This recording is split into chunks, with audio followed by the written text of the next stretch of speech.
you're just kind of like, you know. Yeah. When you're smack dab in the middle of it, are you like, this is going on the podcast? Sometimes, yeah. If something like that happens, I don't know if I did it for that time, but for sure I go, oh, we're having a great time on the podcast. We're having a great time on the podcast. Would you like to hear your name that you mentioned or not?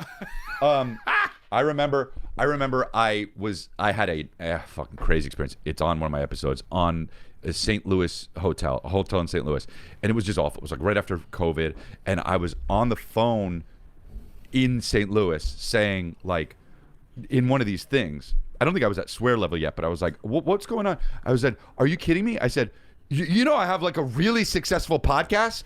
I'm going to talk about this. And it's going to, hundreds of thousands of people. And she, you know what she said? That's fine. This is so funny you say that because I said that at Palm Springs. Oh, that's hilarious. At the front desk, I said, I just want you to know, I have the text. Let me read you the text message. Great. That I sent to the guy, you know, the director of the thing. I'll find it. Okay. You know. Yeah. No. I said to him, the way this hotel treated us, I'm never coming back here again, and I'm going to talk about this on every podcast I go on. Anytime with the press, I'm just going to bring it up. This place fucking sucks. So, Eric, how was your role in the movie? I want to talk to you about the Sometimes you got, dude. But it is a superpower. The podcast is a superpower. If they know who you are, like I had an issue with a big car brand. I won't say who it is. For my wife. We brought her a brand new car, driving down the road, engine blows up. Yeah. Ooh. They get her a new one, driving down the road, engine blows up. And she has the kids in the car.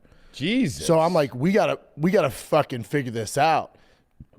It's taking like 4 months, blah, blah, blah. We go through all this shit. We're going back and forth. I didn't even say anything. And they're like, all right, what we're gonna do is compensate you with this car at a fraction of the price. And then I'm like, all right, that works. Cool. Yeah. I get the car for half off, brand new. This is fucking lit. And the guy goes, and then I get an email that says, we will do this for you if you do not disparage or talk about this on the podcast. Good. I was like, oh, we got some Patreon listeners. No, that's cool, man. Yeah, no, absolutely, bro. I can't say. Not that I would do that. I'm not going to weaponize the fucking podcast. I don't weaponize it. You don't weaponize it, but the threat of it is important. Because I had a thing where my credit card was being charged after I thought I canceled a thing. Yeah. And I didn't notice. Right. For 2 years. Right. And it was like. That's fucked up. $8,000. Okay. Oh, so I go to OnlyFans. a place and I'm like, so you went to the massage parlor. What did you say? I'm like, hey, I haven't been stroked off in 2 years. I said I canceled this. Remember that manager doesn't work there anymore. You know, and I'm like, hey. So I remember what I said. So they said, they go, you know, we're willing to give you back 6 months. I was like, no, not acceptable. And I said this, and this is so funny. I go, I don't know. Do you know I've done podcasts? You know, I said. I was on Rogan. It's hilarious to bring up other people's hilarious. Yeah, I said that was like 10 years ago. I did Rogan. I was like, do you want that? You know? Yeah. So then they're like, okay. Oh yeah, no, that'll fuck them. But then that's kind of bitch shit, though. I think. A week later, it's like, hey, I've used it once. Guess what? We're gonna give you everything back, but I had to sign an NDA. Yeah, that's fine. No, I've done it once. I was taking a bat back to Dick's Sporting Goods, and I didn't have the receipt. And for whatever fucking my buddy Anthony was with me, Garuso, for whatever reason, I didn't bring my fucking wallet. I totally forgot it. Yeah. Tiger needed the bat that day. And it's like a young kid, but there's an older lady there, and she's like, we can't do anything without your ID. We can't do anything. She goes, because how do we know it's you? I'm like, I'm telling you, it's me. It's under Brendan Schaub. And she's like, yeah, but how would we know it's you? And I'm like, I really need this bat. I hate to do this. Yeah. You can Google me right now, and it's gonna pop up with my fucking face. Yeah. She goes, really? I go, do you have your cell phone? She goes, yeah. I go, just type in my name, please. Yeah. She types in. She goes, oh wow, that's hilarious. I'm like, I hate being this guy. Yeah. Can I have the bat? Yep. Yeah. Fucking. Hey, whatever, work. Lucky bad stuff didn't come up. Who's Bryan Callen? She's like, oh, wow. I would have been like, Google me. Oh, it seems you associate with Bryan Callen. I would have been like, Google me. Don't go too far down on the second page. No, but it's like, I don't know. Just sometimes there's ways people can handle things. Yeah, I That's all. Yeah. Just handle things right. I That's how always I think feel. like, yeah, I think there's a bit like, remember like no snitching? That was a thing. And now it's like, now you do documentaries. yeah, it's just like, Did Cheddar Bob, producer Nick, start off the Bryan Callen trashing session there? So, Schaub, once again, by the way, were all these guys just talking about how they throw around Joe Rogan's name in order to get special favors from people?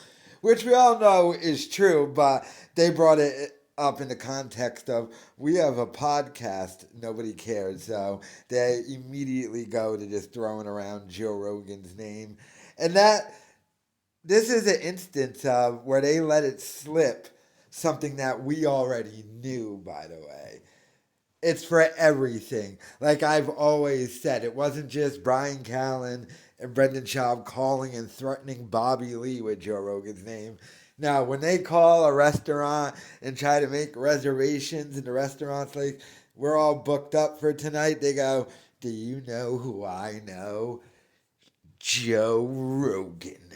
Dun, dun, dun. And they all lived in L.A., and that probably got them a bunch of stuff.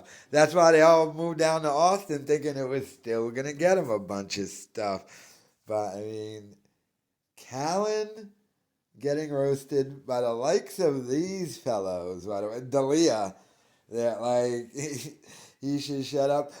But I'm not liking the narrative that Bappa has put up that, you know, everything is messed up on the podcast because Bryan Callen lost his light or whatever crap Schaub is babbling about.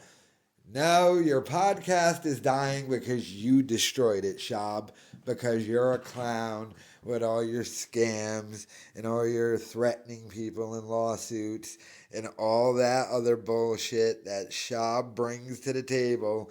There's a reason why whenever someone gets away from Brendan Schaub, their career immediately takes off.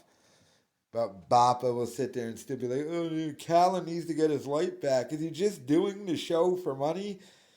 And it's like, dude, it's hard to do a show when on a daily basis you destroy it with your idiocy. You dummy. But I like how they did give Callen the trashing he deserved, by the way. Oof, yeah, don't Google Bryan Callen. Yeah.